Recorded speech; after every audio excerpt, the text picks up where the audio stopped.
yung dog bowl nyo. Hintayin si mama. Wala mo nakakain.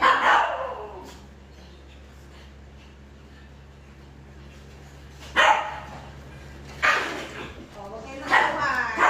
Bawal ka na. O, kung muna kayo dyan, maglalagay muna si mama ha. Bago kakain, na very good yung mga babies ni mama eh. Cloud, stop yan. O, very good ha. Hindi talaga sila kumukuha kasi naghihintay sila. Lahat po sila marunong talaga makinig kay mama. Kasi, tinuturuan na ni mama. Opo, para maging good listener.